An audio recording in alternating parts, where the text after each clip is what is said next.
मेरे प्यारे साथियों, वाहिगुरु जी का खालसा, वाहिगुरु जी की फतेह।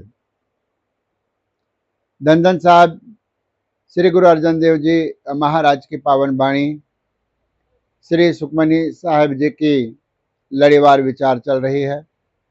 जैसे कि आप जानते हैं, 6वें अष्टपदी में 6 पौड़ियां हो चुके हैं। आज हम 6वीं अष्टपदी की 7वीं पौड़ी का विचार करेंगे। इस पौड़ी के अंदर गुरु महाराज हमें क्या उपदेश कर रहे हैं, आओ हम थोड़ा सा ध्यान एकाग्र करके इस पावन उपदेश को श्रवण करें। गुरबाणी कहती है, जह प्रसाद तू प्रगट संसार, ए व्यक्ति ए जीव, जिस प्रभु परमात्मा के कृपा से जह प्रसाद, प्रसाद का अर्थ है कृपा, जिसकी कृपा से तू प्रगट संसार, सारे संसार में तेरा नाम प्रगट है अथवा प्रसिद्ध है। सब कोई तुझको जानते हैं, तेरा सम्मान करते हैं और तू प्रगट है यानी कि प्रसिद्ध है।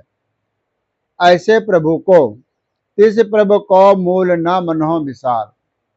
ऐसे प्रभु को जिसने तुझे प्रसिद्धि दी, जिसने तुझे नाम दिया, जिसने तुझे लोकप्रियता दी, ऐसे प्रभु को, तिस प्रभु को, उस प्रभु परमात्मा को मूल न मनो विसार। मूल का अर्थ है बिल्कुल भी, मूल जड़ से ही, मन से कभी भी विस्मृत नहीं करना, अर्थात हमेशा उस प्रभु परमात्मा के नाम का जाप और सिमरन करना। फिर आगे कहते हैं, जय प्रसाद तेरा प्रताप, जिस प्रभु परमात्मा के कृपा से तेरा प्रताप, तेरा ऐश्वर्य सारे जगत में प्रसिद्ध है और तू प्रतापवान है, शक्तिवान है, ऐश्वर्यवान है। उसके लिए रे मन मूढ़ तू ताको जाप, ऐ मेरे मन, मूढ़ मन, ऐ मूर्ख, यहाँ पर जीव को उपदेश है, ऐ मूर्ख जीव, तू उस प्रभु परमात्मा के नाम का जाप कर, जिसने तुझे संसार में प्रसिद्ध बनाया। तेरी लोकप्रियता समाज में हो गई है, सब कोई तुझको जानते हैं, मानते हैं। ऐसे प्रभु को तू मन से विस्मृत ना कर और उस प्रभु का जाप कर। फिर आगे कहते हैं, जय प्रसाद तेरे कार्य पूरे, जिस प्रभु परमात्मा के कृपा से तेरे जो कार्य है वो पूरे हो रहे हैं, संपूर्ण हो रहे हैं। मन की जो इच्छा है वो पूर्ण हो रही है, मनोकामना पूर्ण हो रही है। किस वजह से? जय प्रसाद, जिस प्रभु के कृपा से। फिर जीव को क्या करना चाहिए? फिर कहते हैं, तिसे जान मन सदा हजूरे।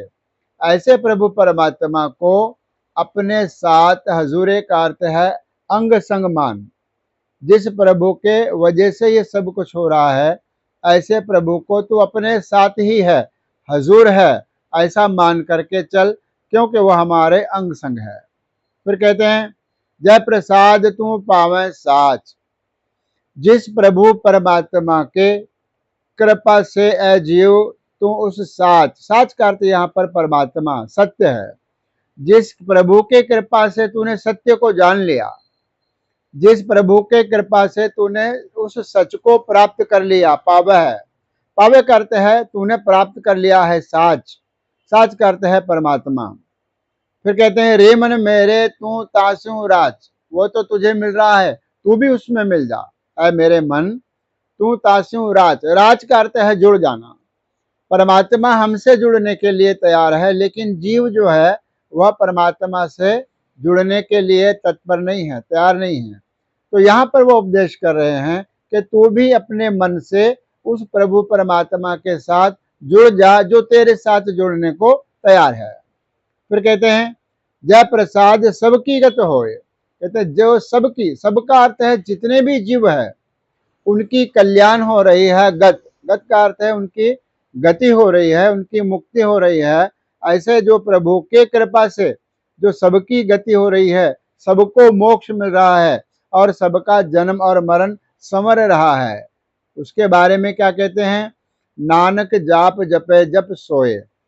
गुरु नानक देव महाराज के नाम की मोहर ला करके पंचम पातशाह महाराज फरमान करते हैं कि ऐ मेरे मन उस प्रभु का जाप जप है, उस प्रभु का जाप करने से, सिमरन करने से, जप सोए, सोई का अर्थ है वही परमात्मा, वो परमात्मा जो जपने के योग्य है और जिसको जपा जाना चाहिए, ऐसा परमात्मा और उसका नाम। ऐ मेरे मन, तू सदा ही उस प्रभु परमात्मा के नाम का स्मरण कर। यहाँ पर 7वीं पौड़ी संपूर्ण होती है। 8वीं पौड़ी के विचार हम परसों करेंगे। फिर बेनती है अधिक से अधिक इस चैनल को सब्सक्राइब करें, शेयर करें, ताकि गुरु महाराज का उपदेश हर एक गुरु सिख के घर तक पहुंचे। आज इतना ही। धन्यवाद।